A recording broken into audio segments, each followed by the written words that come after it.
बेटे की चाहत में ठगी का शिकार हो गया परिवार। गैंग के शिकंजे में बुरा फंसे, जमीन जायदाद से भी धो बैठे हाथ। 22 साल बाद लौटा बेटा, परिवार में खुशी का माहौल। एक शर्त के बदले देने पड़े 10 लाख। आखिर में हुआ सनसनीखेज खुलासा। साधु के भेष में बेटा बना युवक निकला सबसे बड़ा ठग। परिवार की भावनाओं से किया खिलवाड़, पुलिस मामले की जांच में जुटी।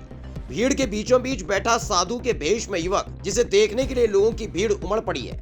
ये कोई तपस्वी नहीं है, बल्कि एक परिवार से 22 साल पहले बिछड़ा बेटा होने का दावा करने वाला युवक है। अमेठी के खरोली के रहने वाले भानुमति और रतिपाल नाम की दंपत्ति का 22 साल पहले एक बच्चा कहीं गायब हो गया था।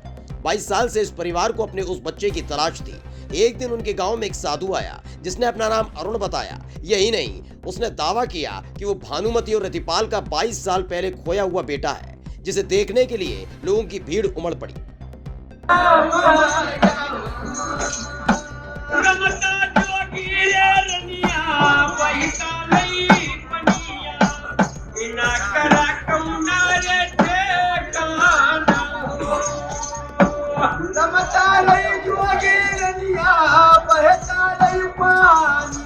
अपने बेटे को पाकर पति पत्नी खुश थे, लेकिन तभी अरुण नाम के उस साधु ने बताया कि वो पारसनाथ मठ में साधु है, जो झारखंड में है, और अब वो वापस वहीं अपने मठ में जाना चाहता है। बेटे को पाकर फौरन ही खोने के गम में मां परेशान हो उठी। ऐसे में बेटे को पैसा और मोबाइल दिया, जिसे लेकर अरुण चला गया। लेकिन फिर बार बार रतिपाल को फोन करने लगा कि मठ वाले उसे वापस घर भेजने के लिए राजी हो गए, लेकिन बदले में 10 लाख रुपए चाहिए। परिवार ने अपनी जमीन बेचकर पैसे का इंतजाम कर लिया और झारखंड जाने के लिए तैयार हो गए। लेकिन तभी अरुण से बात हुई तो मामला गड़बड़ लगा। अरे हम तो अपने बच्चे को घर लाना चाह रहे हैं, हाँ, बल्कि मेरे ऊपर जो शर्तें रखी गई थी, वहाँ से गुरु महाराज ने जो शर्त रखी थी 11 लाख रुपए बन रहा था उस हिसाब से। और सर मैं इतना गरीब हूँ कि 11 रुपए नहीं है।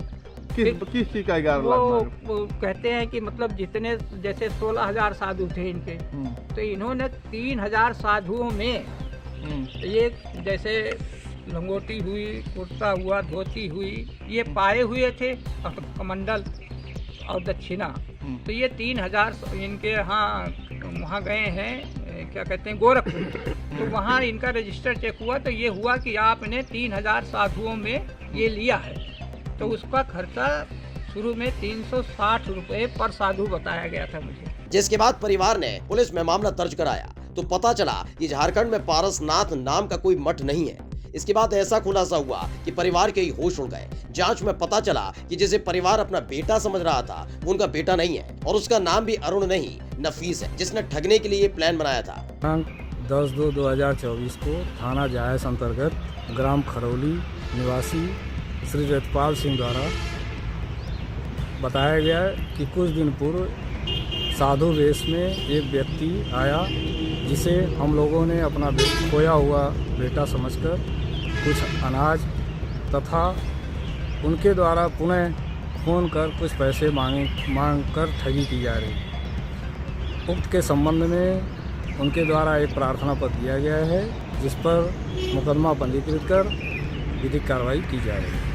फिलहाल पुलिस मामले की जांच में जुट गई है और उस ठग की तलाश कर रही है, जिसने एक परिवार को अपने चंगुल में फंसा लिया था, लेकिन वक्त रहते परिवार ठगी का शिकार होने से बच गया। स्पेशल डेस्क साम टीवी। सब्सक्राइब करें साम टीवी, क्योंकि हम आ गए हैं अब आपके बीच।